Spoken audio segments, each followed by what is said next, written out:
लद्दाख में जेसीयू समेत 5 जवान सहित टैंक से नदी पार कर रहे थे। लद्दाख में नदी पार करते समय सेना का एक टैंक दुर्घटनाग्रस्त हो गया। लद्दाख के दौलत बेग ओल्डी इलाके में नदी पार करने के टैंक अभ्यास के दौरान एक T-72 टैंक हादसे का शिकार हो गया।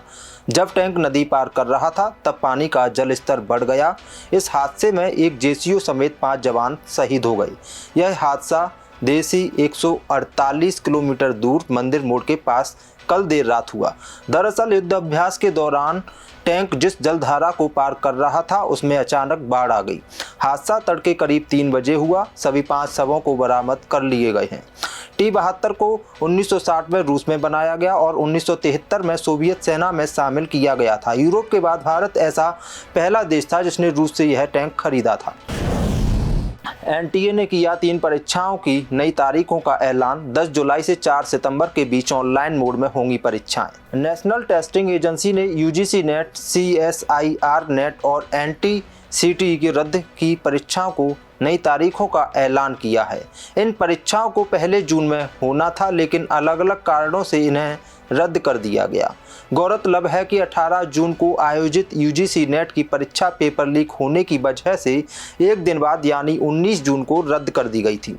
जबकि चतुर्थ वर्षीय एकीकृत शिक्षक शिक्षा कार्यक्रम ITEP के लिए आयोजित होने वाली राष्ट्रीय सामान्य प्रवेश परीक्षा NCET की परीक्षा 12 जून को आयोजित हुई थी और उसी दिन शाम में रद्द कर दी गई थी। वहीं वैज्ञानिक एवं औद्योगिक संसाधन परिषद, विश्वविद्यालय अनुदान आयोग, राष्ट्रीय पात्रता परीक्षा जॉइंट CSIR यूजीसी नेट की परीक्षा 25 जून से 27 जून के बीच आयोजित होने वाली थी, लेकिन एनटीए ने अपरिहार्य कारणों का हवाला देते हुए स्थगित कर दिया। एनटीए के मुताबिक NCET की परीक्षा अब 10 जुलाई को कंप्यूटर आधारित टेस्ट CVT मोड में आयोजित होगी। वहीं जॉइंट CSIR यूजीसी नेट की स्थगित परीक्षा अब 25 से 27 जुलाई के बीच CVT मोड में आयोजित होगी, जबकि यूजीसी नेट की परीक्षा 21 अगस्त से 4 जुलाई के बीच CVT मोड में आयोजित की जाएगी। यूजीसी इंडिया ने शनिवार को X पर एनटीए की ओर से जारी अधिसूचना को पोस्ट करते हुए लिखा, यूजीसी नेट जून 2024 और 21 से 4 सितंबर 2024 के बीच आयोजित की जाएगी। परीक्षा कंप्यूटर आधारित होगी। संयुक्त CSIR यूजीसी नेट और NCET 2024 की तिथियों को भी घोषणा की गई है। पूरी जानकारी एनटीए की वेबसाइट https://ntasc.in पर प्राप्त की जा सकती है। सोनिया गांधी ने पीएम मोदी पर बोला हमला। आपातकाल पर मोदी की टिप्पणी पर किया पलटवार। संसद के पहले सत्र में डिप्टी स्पीकर और नीट के मुद्दों पर सरकार और विपक्ष के बीच टकराव बना हुआ है। इस बीच कांग्रेस की पूर्व अध्यक्ष और राज्यसभा सांसद सोनिया गांधी ने प्रधानमंत्री नरेंद्र मोदी पर इन मुद्दों को लेकर बड़ा हमला बोला है। उन्होंने कहा है कि प्रधानमंत्री नरेंद्र मोदी आम सहमति के मूल्यों का उपदेश देते हैं, लेकिन वह टकराव को बढ़ावा देते हैं। एक अंग्रेजी अखबार के संपादकीय में सोनिया गांधी ने कहा, प्रधानमंत्री नरेंद्र मोदी अभी तक लोकसभा चुनाव के नतीजों को स्वीकार नहीं कर पाए हैं।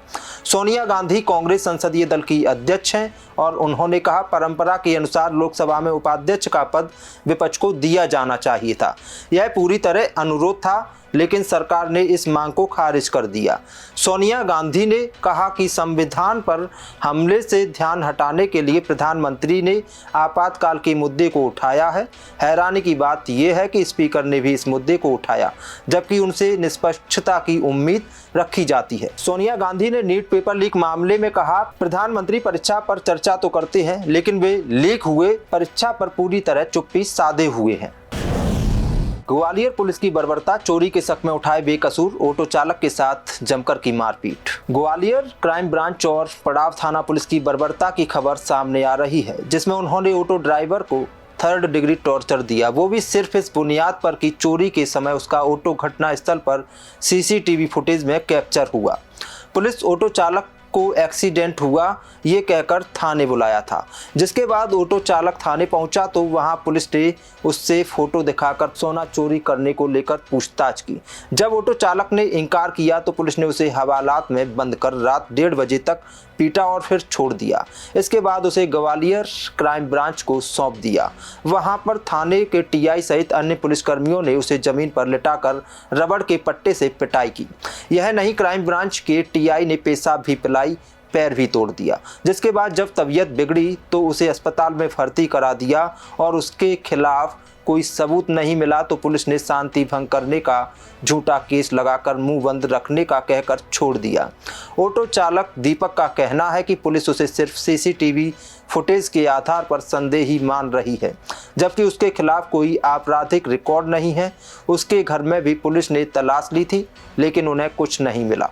देश दुनिया की सभी खबरें देखने के लिए जुड़े रहिए आचरण न्यूज से। आचरण न्यूज, हर कदम आपके साथ।